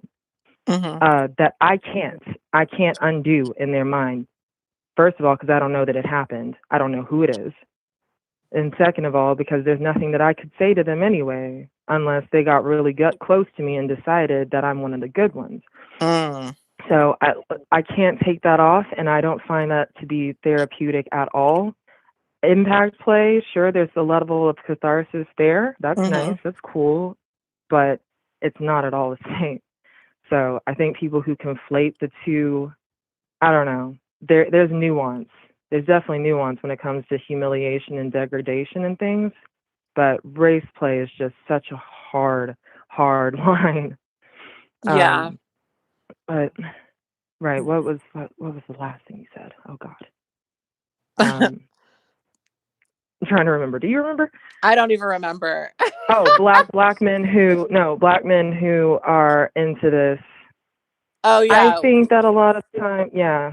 I think I agree that a lot of the time, it is just kind of them, what they perceive to be getting theirs. They're getting Yeah. laid, and it is what it is, and they don't really see, like you said, the kind of level where they're just an object here, Mhm. maybe even less respected than some of the objects in the room. They're just kind of an animal here, a thing that is here to serve a specific purpose, not because you have a dick, but because you have a black dick. And that's it. Yeah. Yeah, You the could be dick gotta be anybody. black. Yeah, and that's the thing. You could be literally Mhm. anyone, and that's why it's so. I don't know. It feels very. It will always feel very objectifying to me. But men and women feel objectification very differently. Some men are generally not used to being objectified, so maybe that's why black men don't really feel that way. But as somebody who's been objectified since before it was appropriate for anyone to see me in a sexual way, it's like Mhm. just scary. It's I hate it. I hate it so fucking much to be objectified for like the immutable characteristics that I have. Like somebody actually asked Yes. me this question, and I guess I want to ask you this too. In the comment section of my last video, somebody asked, is it ever appropriate for somebody to fetishize you for, these immutable characteristics that you can't change? Do you think that there's a context where um fetishizing somebody for those things is appropriate, especially because as a sex worker, as a webcam person, people are generally, they're not they're not usually clicking through to specifically connect with you. They're clicking through to connect with the characteristics that you have, that Right. the visual is the immediate thing that they see, and so, of course, they're going to project onto it. So I'm curious if you think that there's context in which that's okay. Out in the real world, out in life, it's really difficult for me to see any area where it's not based in something that is toxic isn't the word that I'm looking for, but based out of some sort of prejudice. I'm gonna be like super transparent. I really only dated white guys. And I know that this isn't the case for most people who date interracially, or at least I assume that this isn't the case. But I've started to recognize that there's some internal racism playing out here as to Mm, why I can't seem to engage in relationships with somebody other than who matches the, like, basically the standard of beauty, mhm, where white men are the most perfect specimens on earth and white mm, women are the most perfect. I can actually date all different races of women, mhm, and I have, but for some reason it's just men. So like, I don't know if that's fetishization, but like, if I'm thinking just purely off of that, where I do genuinely care about these people, it's not like I'm like, oh, I'm with him because he's white. I was attracted to him because he was white, mhm. sure, but I don't know if that's the same thing, but there's something even problematic in that. Yeah. So if I can admit that there's something racist going on in my romantic interest Mhm. in men, then why can't race players admit that there is something racist in calling me a nigger during sex? Yeah. Because they're real defensive. They're very defensive. Yeah. And Very like I was defensive. saying before, in like the chats, whenever people ask me if I want to do race play and I tell them no, I've had to like completely strip off my persona and be like, okay, no, here's like the reason why. Okay. It's because race play is racist. I Mm-hmm. can't take off my race and I don't feel like dealing with it today. So if you want it, maybe try tomorrow, but I don't want it today. Yeah. And you can't talk me into it not being that big of a deal or whatever. No, you're not the one dealing with it. I am. Yeah. You're Yeah. the one doing the thing to me. So, no. Yeah. All right. Well, I'm going to take some other calls. We've got 13 people on the line, but thank you for calling in. I really appreciate you sharing your story. You shared a lot. That brew was quite full. Yeah. Sorry if I got over the top with certain No. details, but You listen. These like details people need to hear because a lot of people don't get how deep and dark this shit is, and I was trying to like not really go all out in there. I was shocked that that video managed to get monetized because I was worried about any of this dark shit, getting immediately struck down by the censors hmm because it gets real dark. It gets real dark, and I chose something that wasn't nearly as bad. So I appreciate you calling in and sharing your experience with my audience, because some people who don't quite know exactly what we're talking about kind of needed to hear the difference between race play and interracial relationships, which very different things, very different things. absolutely. Well, yeah, thank you so much. I appreciate it. Yeah, have a good day. All right, bye. Bye.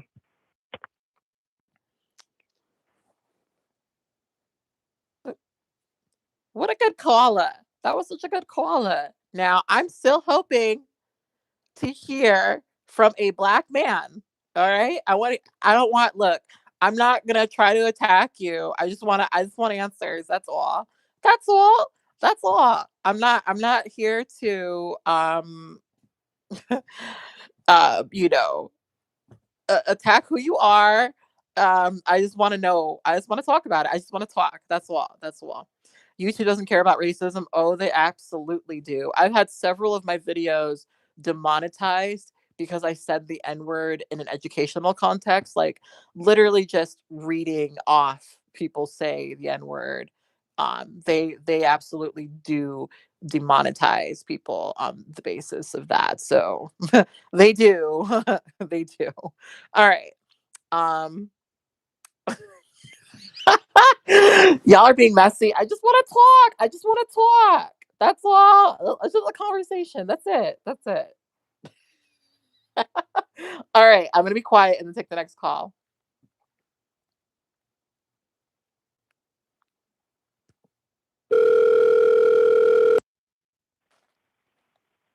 Hello.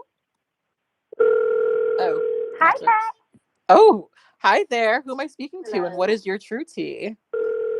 Oh, also you Hi, need to mute the chat. oh, Mute the there. Who am I speaking to, and what is Ooh. Wait, sorry about that. All right, I Oh, just it's okay. turned it down. So, my name is Sky. You've talked to me a few times before, actually, and so Hey there, I Sky. actually was. Hi, I actually tried to hold off on calling for a little bit. I was hoping, because I know you wanted to hear some men, but I'm kind of, yeah, they haven't really showed back up in the queue yet. Mm-hmm. So Well, hopefully I that's expected. can. Well, okay, the good thing is I can give a different perspective from the first two callers because even though, I've navigated, I'm in the sex work industry as well. And so I've navigated around BDSM a little, but to be honest, I'm not in the BDSM spectrum. Mm. But I'm trans.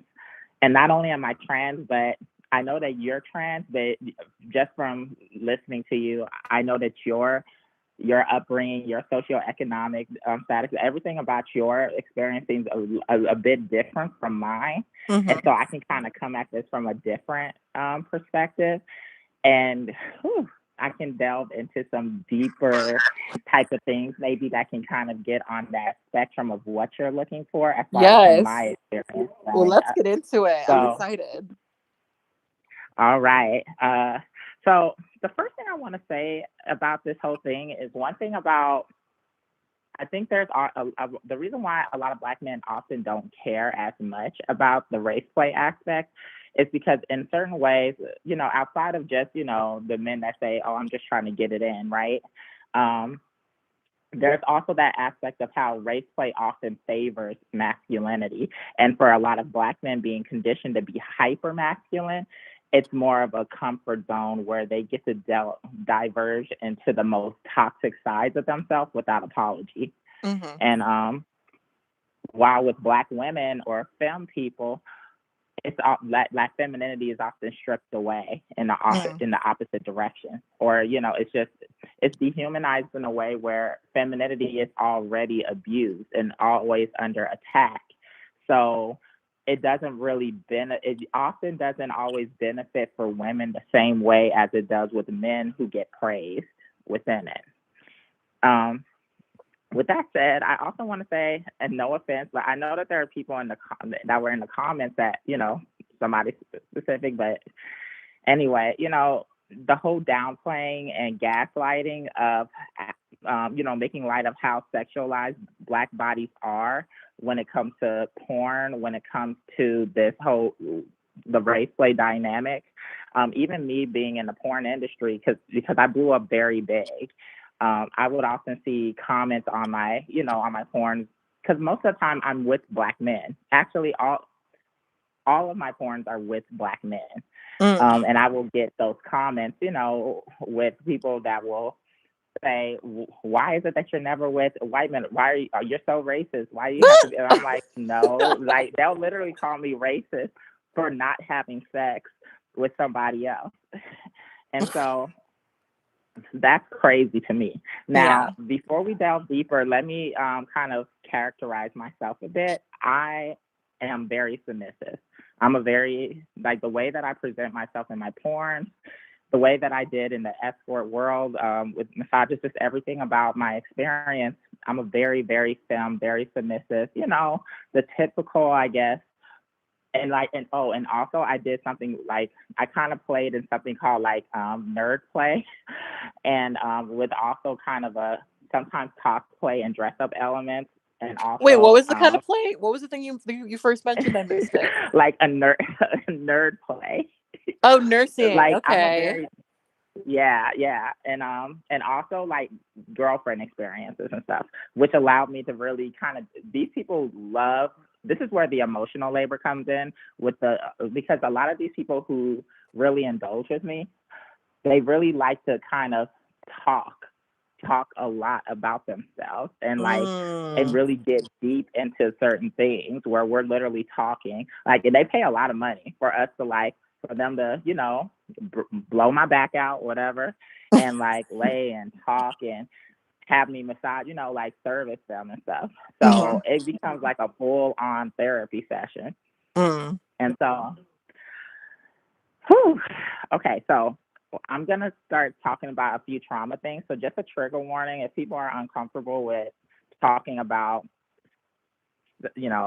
rape or other things, this is this is just a warning that I'm about to kind of get into it. But this is where the trans part and just growing up and having a gay experience before transitioning and just the way I grew up, this is where it kind of interferes. So growing up, I was very feminine. I always was. Even my body type was different from the typical guys. People, even from a very young age, people picked up something different about me.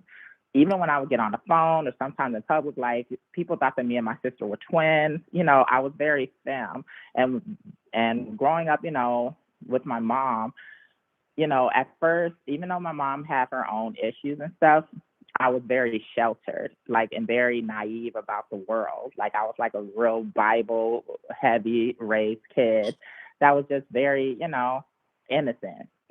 And then I went to foster care, and that all changed. The dynamic in my foster care experience drastically changed. The men that saw me, the quote unquote people that were supposed to care for me, they saw my femininity, they saw certain things, and they saw it as just what it was. Like, what are you? It's something that we got to try to change. It's something that we got to try to alter. And unfortunately, I was the victim of certain types of experiences of being, of people trying to convert me through sexual means and things like that with older women and stuff, and coming across other boys that were perfectly okay with it. Like, we're young, like 7, 6, 8, and the boys are like literally engaging in stuff with like teenagers, like that are like 16 and 18 and like grown women, or like having these dudes, or like, and then me and my sister being in these real uncomfortable homes where we would have to kind of hide and defend for ourselves, because these dudes would be trying to prey on us or looking at us a certain way and stuff. And so growing up in that environment and then I remember, like, especially the peak of it, because I was so different, because I'm a total bottom. And even as a kid, while some people, even if there was somebody, like, because even when I would talk to certain gay guys, even if they were able to somewhat indulge in something that they didn't like, they had somewhat of were able to get away with certain things. But me, even that age, I just naturally wasn't into certain things. And so I would get extra punished. Like, I mean, I had to go through an intense deprogramming, like with like being like placed in like a room where all I had was religious stuff surrounded by me 24/7 until it was time for quote unquote bath time, and just horrible, really horrible stuff. And if I ever tried to mention it even a little, because what made it bad was like, other people outside in the community, if I tried to mention certain things to other adults, they would almost like act like I was the one that was wrong. They would make me feel like it was me. And I started to really, in fact, I felt like something was wrong with me. And so, and then being around these other boys, like, the whole boys will be boys thing, the other dudes that were like talking about how they just did this and that. And like, we were like in the 3rd grade and stuff. And so by the time I got out of foster care, I was very like desensitized, and I was very unstable mentally, emotionally. Like, I didn't know how to process a lot of things. And then it was weird because I never had the same experience as those other boys, just because of how feminine in nature I looked and was. Like, I couldn't even go, even as I grew up and stuff, like, I had hips, like, which benefits me now. But then I'm a boy with hips and a butt, and people looking and questioning stuff, or being in the locker room trying to change clothes and having people double take and look at me. Being in certain, like, growing up, I had to go to certain special schools, like, that were like for problem kids. And like, I would have like these other bigger dudes that would like literally on the first day of class that I came in, slap my ass and tell me, you have to sit next to me. You got to, like, you're going to be mine. Like, kind of like that type of dynamic growing up. So it was like this very like contradicting world that I grew up in, where on one end, it was like saying it was punishing you for being feminine, but on the other end, you're still having to face all of the same misogyny. It was very psychologically like crazy, because there was like no escape. And so how that plays into me years later, after years of multiple types of experiences, right? It's like I start to like meet these guys, like when it comes to race play and meeting these guys that I kind of know how they are and how they think, even when they be in these interracial relationships, I will come across guys that are like wanting me to join in more so, because though, like, I've met guys that'll be in I've had so many situations with threesome types of situations where a guy will be with a white girl that he'll be like a bull, Mhm. And you know, the white woman is like the submissive. He loves the fact like that there's like this dynamic of the white woman being real pale and he's super dark and having a big dick. And they will literally bring me in because of just, and this was even before I transitioned, especially before I transitioned, and I was super young, like I was a teenager, and they would bring me into the scenario as this person that he could just break in front of her and then break her down afterwards. Like,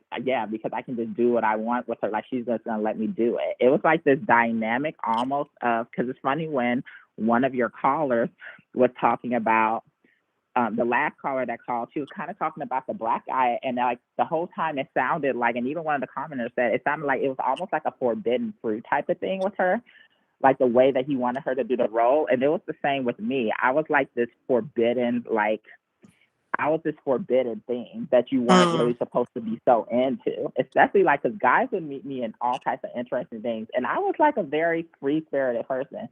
Like, if they saw me in the locker room and they would hit on me there, or we would even have sex in the locker room, they'll be like, I can't believe I Wow. met you this way. Listen, I want to get you into this. Yeah, dudes would literally look at me in the gym, and I was like a very young and wild type of person. You know, I would stretch and stuff. Then like, and I'm being a little graphic, but I'm saying like it would literally be almost like a live porn situation. Wow. And so then they would be like, wow, I cannot believe this really happened in real life. And then like, and I mean, this would happen I would be in crazy situations with mailmen, with just random people. Like, and they would want to bring me into certain dynamics like this. And it was always like a deeper thing. And as I got, especially when I started getting into the whole girlfriend experience type of behavior, I would have these talks. And being in the sex industry, I would also meet other sex, porn, other dudes that were into porn. Like, the deeper I got into stuff, and as we spoke, like, we started talking, because when I got older, I really realized all the damage that was inflicted on me as a kid. So I'm a lot more self-aware. But these guys, like, they're so emotionally disconnected, but in their head, they're not. They're like, when they have sex, and I'm not talking about the ones that are in, because not every guy is into those super heavy race play roles that, the last two callers mentioned.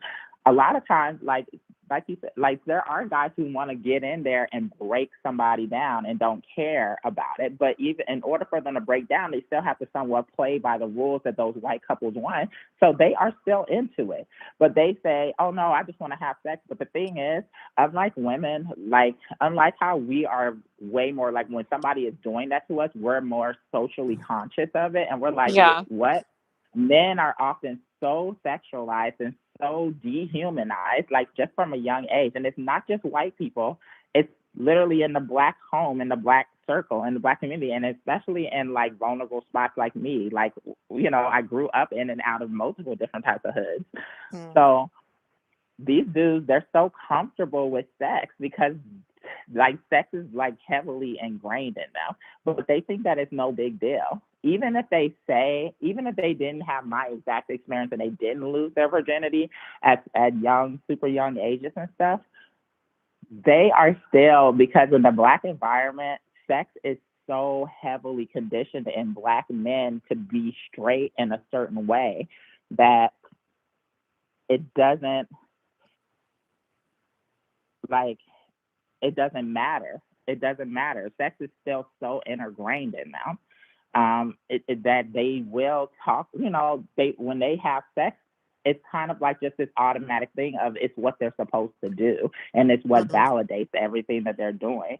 And I can't really, it's hard for me to see those actions as anything but that, because even when I listen to the language, especially when it does come to race play, like, you can't ever say that it's never that deep, because it's kind of hard to believe that you can just be okay with something just to have sex with somebody when you can easily have.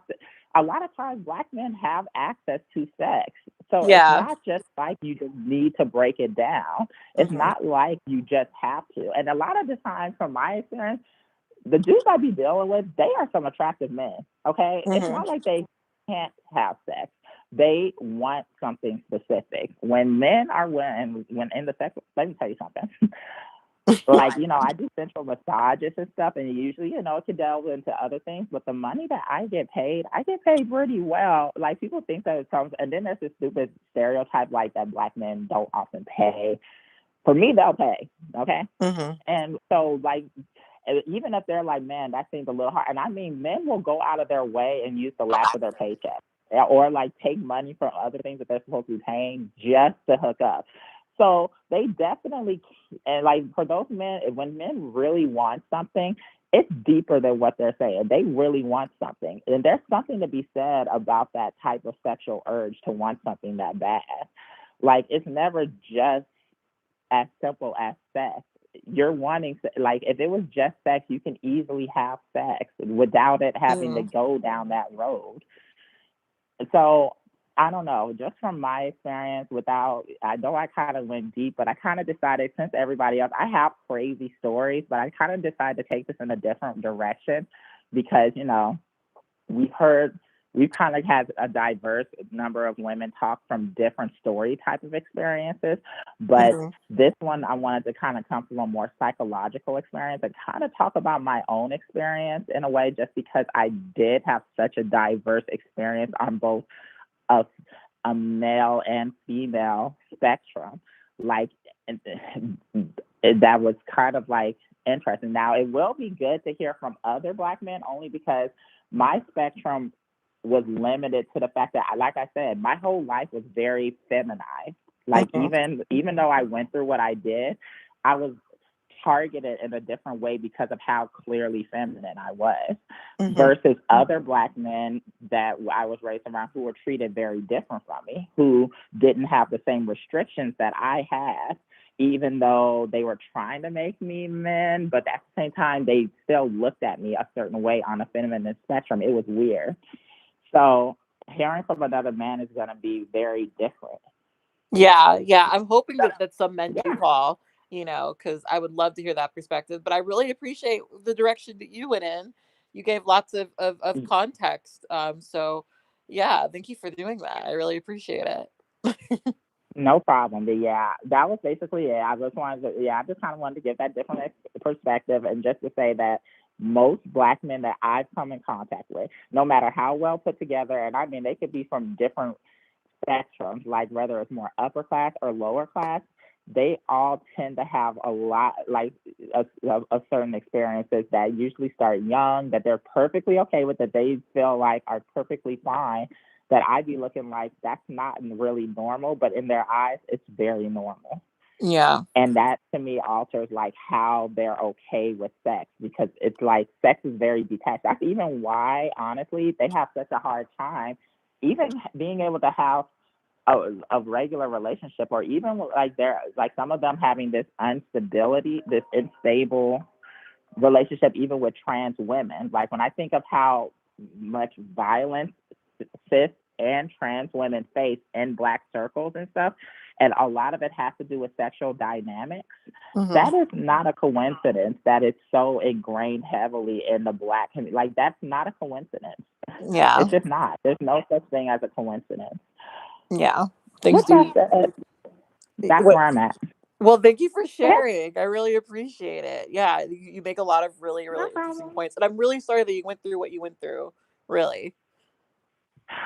Unfortunately, I mean, it kind of just is what it is. I don't know any other way to say it. It just is what it is. Yeah, unfortunately. But, yeah. All right. Well, let me take some other calls, but thank you for calling in. You're welcome. Bye. All right. Bye.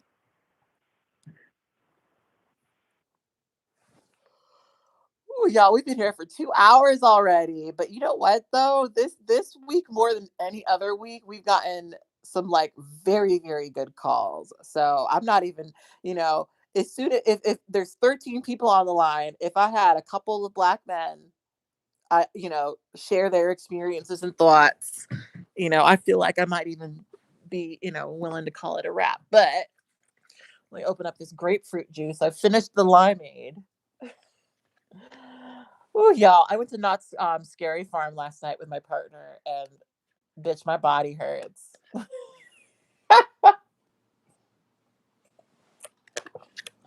I'm such a scaredy cat. I get scared really easily. But once you've done a couple of mazes at not Scary Farm, you kind of end up like getting used to being like where everyone's gonna be, and it stops being as scary. So, side note, I don't see at all. The way that the calls work is it goes in order. So the first three people that you heard from are the first three people that called. I have no way of controlling who call I can't pick the people. I don't even see it. I literally just see that there's 13 people on the line, and I press, and then I get whoever comes on the line. So yeah, I think it's all in order of who called. So I'm sorry about that. I wish I could be more specific, but it is kind of what it is. um if we don't end up getting to Black men today, I'm open to doing another call-in show. But we got 13 people on the line, and we've been here for 2 hours already. We're usually here for 3 hours. I don't want to be here for 5 hours like last time, because baby, I was dead by the end of that. And I'm seeing my partner today. And I know that I want to be able to have energy for that. So anyway, let me stop bitching and moaning. Let me be quiet and take the next call.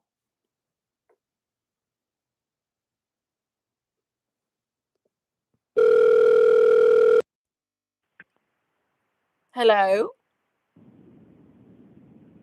Hello? Oh, I hear someone. I hear something. Hi. Oh, hi Hi. there. Hi. Sorry. I can't stay on the line. I've been waiting, but I'm in the middle of a work call on Oh, Zoom, shit. so I can't like share my stuff. Yeah. But Oh, I'll like get back in the line if my work meeting goes and you're still streaming. But I have lots of views.